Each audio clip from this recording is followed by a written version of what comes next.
You join a company looking up. You check that there was a path in the company that you could follow. You start as an analyst, you go to coordination, and maybe if you are interested on that, you go to a management position, senior management, and that was normally the plan. That was normally what was expected when you join a company. The problem is that the map is changing, and many of those steps that you are counting to have to progress your career, they are not there anymore. And it's not your fault. You're not missing something. You're not doing anything wrong. The problem is that the step itself in the company ladder, it doesn't exist anymore.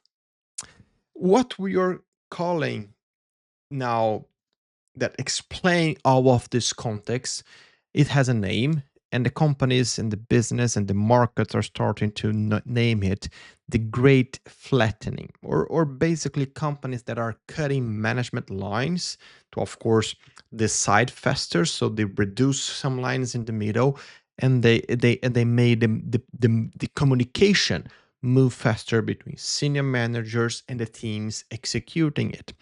Of course, it has a size, and a firm called Corn Ferry asked workers around the world, and 41% said that their company removed management levels in the last year.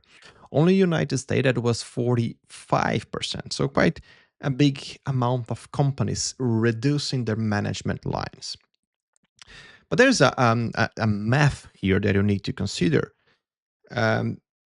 The people are still need to hierarchy in the hierarchy of the company, they still need to respond to someone, and the math of this change is, of course, giving the managers who stay more people to manage. So according to Gartner, this number is quite impressive to our discussion. According to Gartner, a manager today in 2026 is handling about 3 times more people than they had in 2015.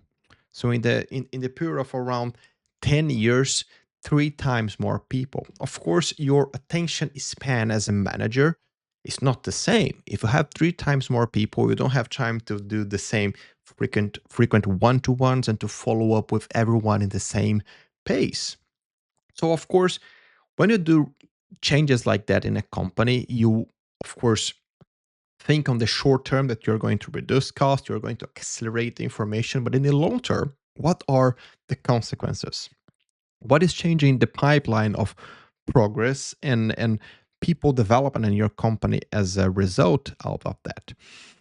And of course, also Gartner, it's confirming that by end of 2026, we can expect that companies will cut and reduce even more.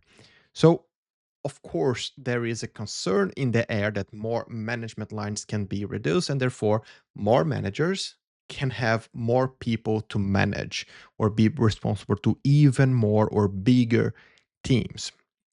It's it's something that, of course, as always, you need to look to all the sides. You reduce the cost, but what is the price for that?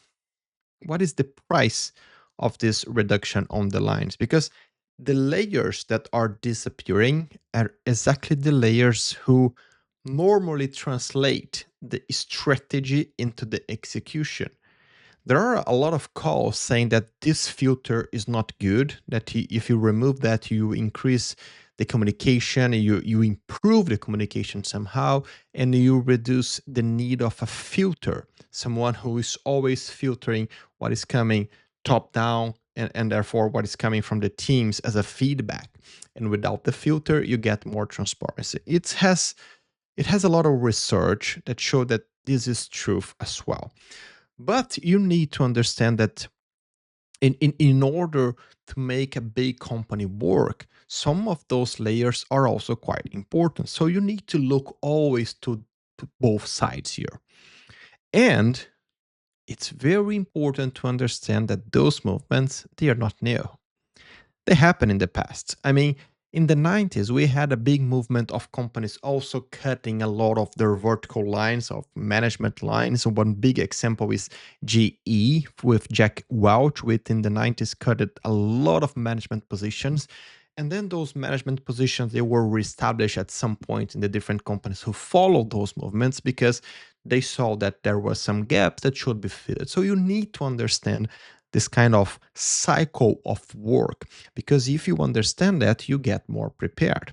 What I mean is, you have your skills, your skills and abilities, your competences, and if you are still thinking that what describes you is only your title, and therefore the only way to measure the progress in your career is your next title, you already have some work to do, because you are, or basically you are measured, if I should use this word, by what you are capable to deliver. So let's say, for example, you are a project manager.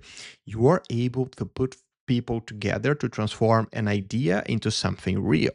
And therefore, what describes your value is not your title, it's not your project management title. It's what you can do with that, your competences, your abilities, your skills that transform something that is needed into something else that generates values to the company, and therefore you are valued, your skills are valued. It doesn't matter what they will call you. And if there's a big transformation going on and your role itself, the title of your role is changing, your competences are probably still needed. And that is the reflection I want to call you to think with me here. What are your unique competences? What made you so different that it doesn't matter what title you have? It's going to be called project manager, whatever. Or in this case, you're going to be called a people manager or something else. What are the things that you can deliver? What is your portfolio of options that you can deliver to your company or to the market? Because if we talk about being able to position yourself to be, let's say, ready for the changes, ready for the transformations, even ready for layoffs, you need to understand what you are able to deliver, not only for the company you are right now, but also to the market, also to what is being required in other places in your industry or in other industries, but is still connected to your main competences. If you bring that perspective, you bring that reflection, of course, it will be easier, but the exercise that I want to provocate is still valid. If your company reduce or do a big transformation tomorrow and your specific title, your job title doesn't exist anymore, are your competences, your skills and abilities still enough to show to the company that they should keep you? Or maybe you don't even need to show to the company that, because they already know what you're able to do. But reflect about that. Let's say you have a layoff tomorrow and think about all the competences and skills that you have that are completed disconnected from your job title. Think about that. And maybe if you are, as I said, one of those that are still just pursuing the next title, don't thinking on the progress of your competences in general, maybe you have some work to do.